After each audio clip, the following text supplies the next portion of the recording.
معظم الكائنات الحية لو فقدت جزء من جسمها للأسف مش بيرجع تاني.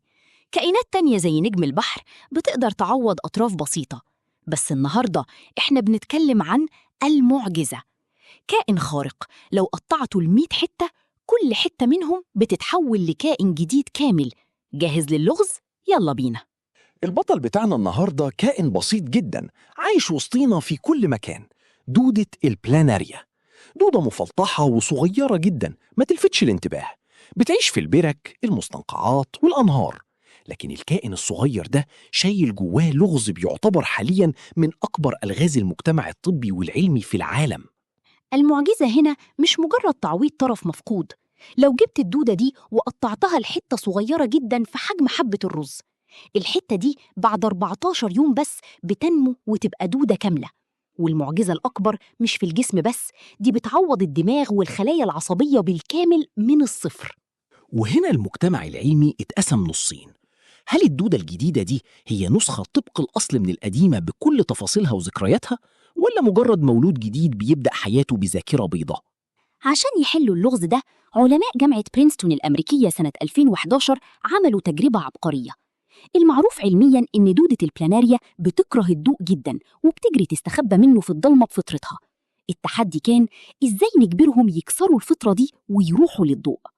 العلماء ببساطة حطوا الأكل جوه بقعة الضوء المباشر.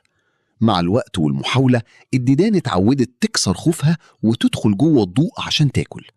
النتيجة؟ الديدان اتبرمجت وبقى الضوء بالنسبة لها معناه أكل وأمان. هنا بقى يجي الجزء المرعب. العلماء جابوا الديدان المدربة دي وقطعوا راسها تماماً، يعني تخلصوا من الدماغ والذاكرة والعيون، وفضلوا مستنيين 14 يوم لغاية ما الأجزاء المقطوعة نميت وعملت راس ودماغ جديدة تماماً. جابوا الديدان الجديدة بدماغها الجديدة لنج وعرضوها للضوء من غير أكل. المفاجأة الصدمة، الديدان الجديدة ما خافتش من الضوء وقربت منه فوراً، رغم إن دماغها جديدة تماماً، لكنها احتفظت بالذاكرة وتدريب الدودة القديمة بالكامل. إزاي الذاكرة اتنقلت من غير دماغ؟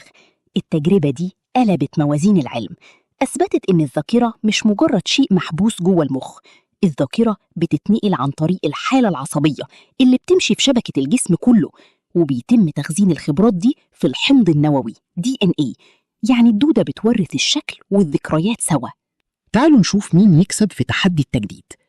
الإنسان فقدان الأطراف عنده بيساوي فقدان للأبد. نجم البحر بيعوض دراع مفقود، بس الوعي والذاكرة ما بتتنقلش للدراع الجديد. البلاناريا بتعوض الجسم بالكامل مع استنساخ حرفي للDNA والذاكرة والتدريب. العلماء حالياً في سباق مع الزمن عشان يكتشفوا الجين المسؤول عن التجديد الخارق ده في الدودة. الهدف الأعظم هو تطبيق التكنولوجيا البيولوجية دي على البشر، خصوصاً الناس اللي فقدوا أطرافهم في حوادث أو حروب. تخيل في المستقبل بدل الأطراف الصناعية المريض ياخد حقنة بسيطة أو يتعرض لمحفز طبي مبني على جينات البلاناريا، ويقدر يعيد بناء دراعه أو رجله المفقودة خلية بخلية ويرجع لحياته الطبيعية تماماً. المفارقة الغريبة هنا إن المجتمع العلمي بيصرف مليارات وجهد جبار عشان بس يفهم حاجة بتعملها دودة ميكروسكوبية طولها سنتيمترات بمنتهى السهولة، في حين إن الإنسان بأعقد عقل في الكون لسه عاجز عن تعويض صباع واحد. شاركونا رأيكم في التعليقات. هل متخيلين نشوف بشر بيعوضوا أطرافهم في المستقبل القريب؟ لو عجبكم السفر معانا في الرحلات العلمية المبهرة دي، ما تنسوش تتابعوا صفحتنا نور ساينس AI عشان يوصلكم كل جديد ومدهش في عالم العلوم والذكاء الاصطناعي. واشوفكم في الرحلة الجاية.